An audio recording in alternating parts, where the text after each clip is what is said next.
लघु वनोपज के परिकल्पना में श्रीमान मुख्य वन संरक्षक वन वृद्ध बालाघाट के निर्देशन तथा श्री रेशम सिंह धुर्वे, प्रबंध संचालक जिला लघु वनोपज संघ बालाघाट एवं वन मंडल अधिकारी उत्तर बालाघाट सामान्य एवं तरुण कुमार डहरिया उपवन मंडलाधिकारी उकवा सामान्य उपवन मंडल के मार्गदर्शन में वन परिक्षेत्र उत्तर उकवा सामान्य परिक्षेत्र अंतर्गत 28 जनवरी 2026 को अनुभूति कार्यक्रम आमानाला जलाशय में आयोजित किया गया, जिसमें मैं भी बाघ, हम है बदलाव, हम है धरती के दूत थीम पर जानकारियों से शासकीय उच्चतर माध्यमिक विद्यालय उकवा एवं शासकीय माध्यमिक शाला पौंडी एवं समनापुर के कुल 118 स्कूली छात्र छात्राओं को वन क्षेत्र में ट्रेकिंग सहित वनों के महत्व एवं अन्य जानकारी से अवगत कराया गया। इस दौरान मुख्य अतिथि के रूप में श्री अशोक मंडलेकर, जिला अध्यक्ष जिला लघु वनोपज संघ मर्यादित बालाघाट, श्री आशुतोष सिंह वन क्षेत्रपाल परिक्षेत्र अधिकारी दक्षिण उकवा सामान्य, श्री जेम्स बारिक अध्यक्ष सर्व धर्म सेवा समिति उकवा, श्री आकाश शर्मा चौकी प्रभारी उकवा, श्री योगेंद्र गुर्जर उपनिरीक्षक, सुखचंद लिल्हारे, श्री आशाराम लिल्हारे जिला संचालक सदस्य, श्री राजकुमार मडावी अध्यक्ष वन सुरक्षा समिति खमरिया, श्री दौलतराम कटरे अध्यक्ष वन सुरक्षा समिति दीनाटोला, श्री सतपाल मडावी अध्यक्ष ग्राम वन समिति चिखलाझोड़ी, पत्रकार श्री अशोक राउत, श्री ज्ञानगिरी गोस्वामी, श्री आनंद गोदरे, श्री गुड्डू ऊनीके, श्री रितेश सोनी, कुमारी संजना मोनू बर्वे, वन सुरक्षा समितियों के अध्यक्ष, सदस्य, स्कूल के शिक्षकगण एवं गणमान्य नागरिकों की उपस्थिति रही। विद्यार्थियों को वन भ्रमण के साथ साथ ट्रेकिंग, पेड़ पौधों की जानकारी, तितलियों, पक्षी, जल और थल, गिद्धों, boulder check dam, brushwood check dam, transect line, water hole, मुनारा, वन्य प्राणियों के पगमार्ग एवं विष्ठा आदि से अवगत कराया गया। कार्यक्रम में master trainer Shri A.K. Charles के साथ प्रेरक संतोष कुमार गौतम, वनपाल धम्मदीप रोकड़े, वन रक्षक प्रशांत चौरसिया, सचिन पद्मे, राजेंद्र कुमार गणवीर, विनोद कुमार चौरे एवं अन्य वन कर्मचारियों द्वारा विद्यार्थियों को वनों का महत्व एवं वन्य प्राणियों तथा छोटे छोटे कीट पतंगों की सुरक्षा कैसे की जाए के संबंध में अनुभूति ब्रोशर अनुसार फील्ड में बताया गया तथा उनके महत्व को समझाया गया। मुख्य अतिथियों वन मंडल अधिकारी एवं वन परिक्षेत्र अधिकारी को प्रियंका मरकाम, वन क्षेत्रपाल द्वारा वन एवं वन्य प्राणियों से संबंधित रोचक तथ्यों से विद्यार्थियों को अवगत कराया और वन एवं वन्य प्राणियों संबंधी महत्वपूर्ण जानकारी छात्र छात्राओं के साथ साझा की।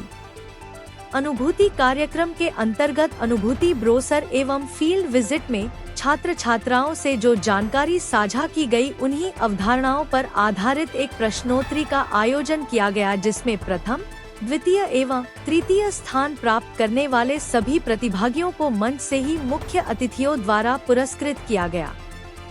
अनुभूति कार्यक्रम की शुरुआत सुबह 7:30 समस्त छात्राओं के अनुभूति कार्यक्रम स्थल पर एकत्रण के साथ हुई, जिसमें सर्वप्रथम उनको स्वल्पाहार परोसा गया एवं तत्पश्चात मास्टर ट्रेनर एवं अनुभूति प्रेरकों की अगुवाई में समस्त छात्र छात्राओं को प्राकृतिक पथ भ्रमण के माध्यम से वन एवं वन्य प्राणियों से जुड़ी महत्वपूर्ण जानकारी से अवगत कराया गया एवं सतत और धारणीय जीवन शैली के प्रति जागरूक किया गया। वन और वन्य प्राणियों की सुरक्षा और संवर्धन में जन सहभागिता के विषय पर जागरूक किया गया।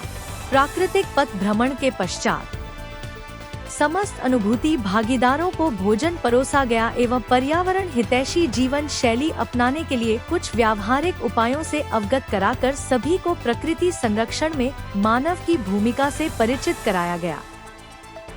अभी आज आप इस अनुभूति कार्यक्रम में अपना बेहद कीमती समय निकालकर यहाँ बच्चों के बीच पधारे हैं। कैसा अनुभव रहा आपका बच्चों के बीच में, और आपने भी ये जंगल का भ्रमण किया बच्चों के साथ में? ये चूँकि कार्यक्रम हमारा ही है जी, और मैं तो रेगुलर जहाँ जहाँ अनुभूति कैंप हो रहे हैं वहाँ जा रहा हूँ। चूँकि हमारे मुख्य अतिथि बच्चे हैं जी, हम आयोजक हैं, तो हमारी कोशिश होती है कि प्रकृति के बारे में, वन और वन्य जीवों, पर्यावरण और बायोडाइवर्सिटी, जैव विविधता, इसके बारे में बच्चों को गहन अध्ययन कराना, उसके बीच में उनको दिल से जोड़ना, ये मुख्य उद्देश्य इसका है।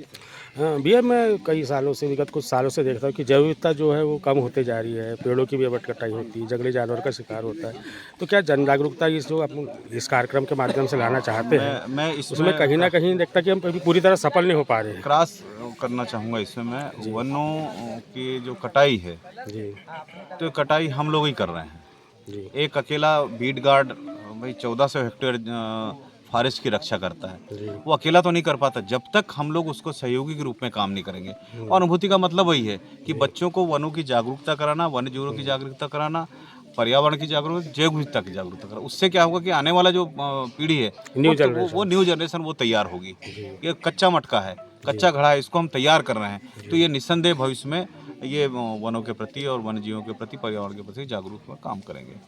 और जहाँ तक वन्य जीवों की हत्या का मामला है, पहले से बहुत कम हो गया है, कम होगा क्योंकि जागरूकता ही है लोगों के बीच में। पहले जागरूकता नहीं तो पता नहीं लगता था लोगों को। अब क्या होता है कि एक जगह कहीं हिरन मारा गया तो सारी दुनिया में पता लग जाता है हिरन मारा गया। पहले 50 मारे जाते थे, पता नहीं होता था। तो लोग भी जागरूक हुए हैं और कोशिश कर रहे हैं कि आज भी देखिए आप गाँव में, हम जब बैहर से बालाहाट निकलते हैं तो हिरन देखने मिल जाते हैं आपको, शेर देखने मिल जाते हैं, चीता देखने मिल जाते हैं। कैसे कह रहे हैं आप विलुप्त हो रहे हैं ये? क्या संदेश देना चाहेंगे आज? हम यही कहना चाहेंगे कि वन चूँकि हमारे जीवन के मुख्य अंश में आते हैं, मुख्य पर्यावरण जो है हमारे मुख्य धारा में है, उसका पर्यावरण की सुरक्षा करने के लिए हमको तन मन धन से इसमें सहयोग करना चाहिए, अपनी उपयोगिता साबित करनी चाहिए। सभी को एक साथ आना होगा इसके। सभी को एक मतलब वही है कि हमें मतलब सभी को, हम अकेले फॉरेस्ट विभाग को दोषी कह दें कि फॉरेस्ट वाले नहीं कर रहे हैं, तो वो तो क्या है, आज यहाँ है कल ट्रांसफर होकर चले जाएंगे। लेकिन ये वनों के बीच तो हमको रहना ना, तो हमको उन वनों की सुरक्षा के लिए क्या करना है, उनका हम उपयोग कैसे करें, क्योंकि हमारे टैक्स से उनको तनख्वाह मिलती है, वो तो कर्मचारी हैं, आएंगे चले जाएंगे, हमको उनका कैसे सदुपयोग करना है, ये हमारे थीम में होना चाहिए, तब जाके वनों की सुरक्षा हो पाएगी। परिक्षेत्र अधिकारी उत्तर रूप सामान्य। आज के इस अनुभूति कार्यक्रम का उद्देश्य है हम हैं धरती के दूत। इसमें बच्चों को पर्यावरण के प्रति संवेदनशील बना के इनके संरक्षण के लिए प्रेरित किया जा रहा है। मैडम, कितने बच्चे सम्मिलित हुए, कहाँ कहाँ की हुई? ये 3 स्कूलों से हैं यहाँ पे, उकवा, पूड़ी और समनापुर, और बच्चों की संख्या है 118। मैडम, क्या क्या बताया गया बच्चों को, जंगल का भ्रमण कराया गया और क्या थीम थी इस बार? थीम तो वही है, हम हैं धरती के दूत, है ना। पूरे ट्रेल में घुमा के तो बहुत सारी चीज़ें बताई गई हैं मास्टर ट्रेनर के द्वारा, हमारे स्टाफ के द्वारा। नहीं, बच्चों को घुमाने का मकसद क्या था? मकसद यही है कि प्रकृति से के प्रति उनको संवेदनशील बनाना। मैडम, क्या यहाँ बच्चों जो यहाँ पे सम्मिलित हुए बच्चे, क्या इन्हें पेड़ पौधों के प्रजाति के बारे में भी जानकारी दी गई है? हाँ, और वन्य प्राणियों के बारे में? वन्य प्राणियों के बारे में जानकारी दी गई है, वृक्ष प्रजातियों के बारे में जानकारी दी गई है, उनको किस तरह से बचाना है उनके तरीके बताए गए हैं। जी, जैसे मैडम ये प्रश्नोत्तर कार्यक्रम अभी चल रहा है, इसमें क्या क्या परीक्षाएं ली जा रही है और क्या क्या इसमें प्रश्न जो है उनको दिए गए हैं सॉल्व करने के लिए? प्रश्न तो ज़्यादातर वही हैं जो हमारे किताब में लिखा है, और फिर जो हमारे मास्टर ट्रेनर हैं और स्टाफ हैं, इन्होंने किताब में जितने मुख्य बातें हैं वो सारी प्रकृति संबंधी। हाँ, बिल्कुल, और वही इनके प्रश्न टेस्ट में आए हैं अभी तक। मैडम, क्या पुरस्कार भी दिया जाएगा जो बच्चा पहले आएगा? बिल्कुल रखे हुए हैं हमारे पुरस्कार, सर्टिफिकेट दिए जाएंगे उनको। मैडम, के इसका जो कार्यक्रम का मकसद प्रकृति से रूबरू कराना है, इन्हें उसके बारे में अवगत कराना, जागृत कराना है। बिल्कुल। तो ये कार्यक्रम तो हमेशा हर मतलब वर्ष होते आ रहे हैं। उसके बाद भी कई बार देखा जाता है कि जहाँ अधिकतर ग्रामीण क्षेत्रों में जन जागृति की बहुत कमी देखी जाती है, जिसमें अवैध पेड़ों की कटाई है या जंगली जानवरों का शिकार, इस टाइप की समस्या आती है। उसमें क्या कुछ कमी आई है इस कार्यक्रम के माध्यम से देखी जा रही है? हाँ, बिल्कुल, बहुत सुधार आया है ना। और फिर जैसे कि हम जानते हैं कि भविष्य के नागरिक हैं और इनको प्रकृति के प्रति उनके संरक्षण के महत्व को समझाना बहुत ज़रूरी है। और ये सिर्फ आज यहाँ से सीख के आएंगे वो अपने लिए नहीं होगा, स्कूल के जो भी बच्चे हैं जो यहाँ पे सम्मिलित नहीं हुए हैं उनको भी बताएंगे, अपने परिवार में बताएंगे, समाज में बताएंगे। तो ये एक जन जागरूकता का एक अभियान है और फिर इसके बहुत ही सकारात्मक रिजल्ट हैं।